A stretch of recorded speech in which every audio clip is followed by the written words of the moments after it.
Hi, welcome to another episode of Hot Takes. Now, I'd like to talk about a government policy that Bridget Phillipson wants to bring in that she claims will help children. And yet, as we go through this piece, you'll find it won't only not help children, it will harm them. It will give them a worse education than they would otherwise get. And you have to wonder why Labour's Education Secretary wants to harm children's education. It's very, very weird. But we'll start by asking the question, why do you want to starve children? I mean, that's a question that people would ask of people who say that breakfast clubs are not a good idea. They go, oh, you want to starve children? Well, no, children aren't actually starving in the classroom. And this is the thing. Bridget Phillipson seems to think that putting these breakfast clubs in is a good idea. She really believes it, apparently. She thinks it helps. But of course, it doesn't. And anything that's along those lines of, oh, you want to starve children, it's a bit preachy, isn't it? But it doesn't actually work.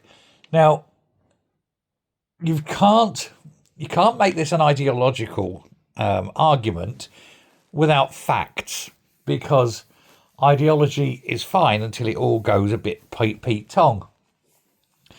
But people in the sort of kid starver camp have more often than not tried to respond with some variant that it's the parents' responsibility to feed their children.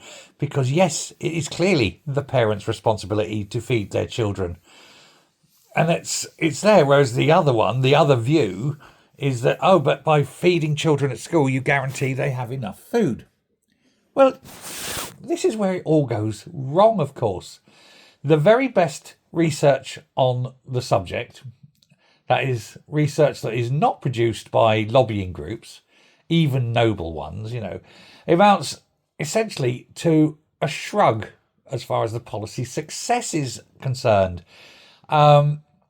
One experiment that was conducted by the US Department of Agriculture tested two models of delivering free breakfasts.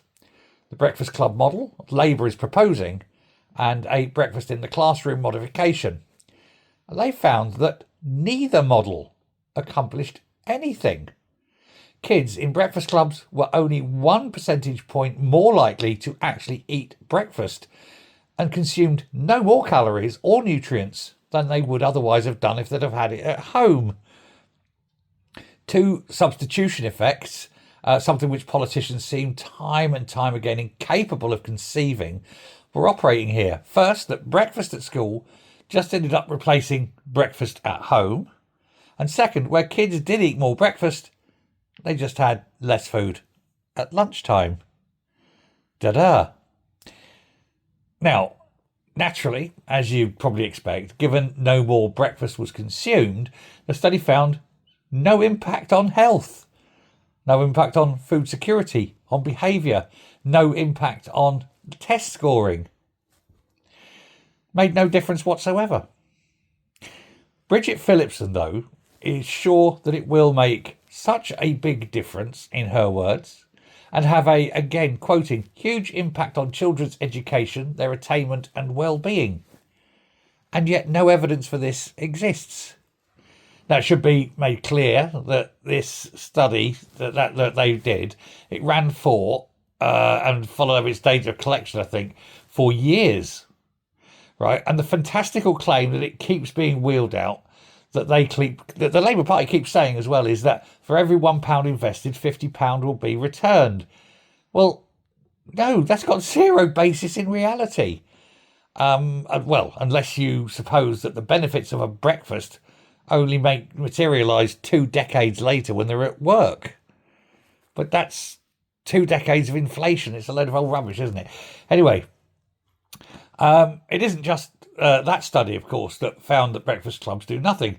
New York City tried out a breakfast clubs in 2003, and their programme found the same. No impact on maths or reading scores. Wales did it. What was the result? No impact on the amount of breakfast consumed. Now, even the body that our government likes to cite to prove their policy will work, which is the Education Endowment Foundation, was forced to conclude it doesn't. So the government are saying, oh, it'll work because this they told us, the Education Endowment Foundation told us. At the end of the day, and the Education Endowment Foundation said, no, it doesn't.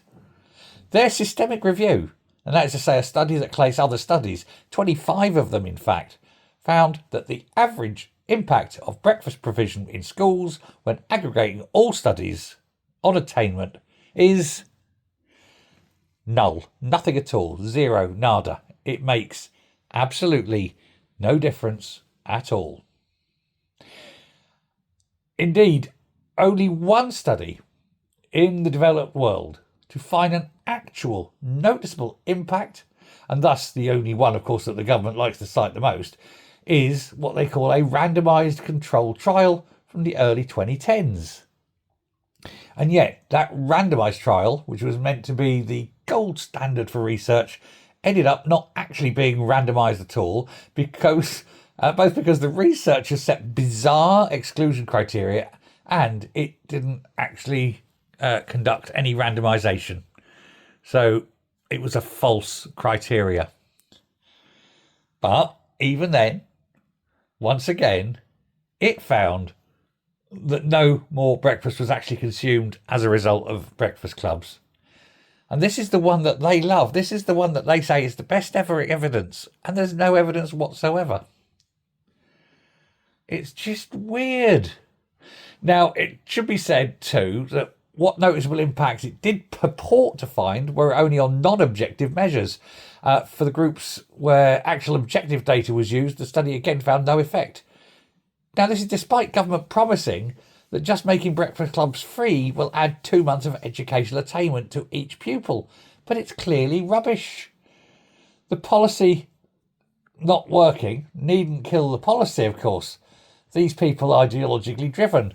There are good arguments to offer free breakfast clubs at school, but they are ideological and ethical, not evidentiary or objective.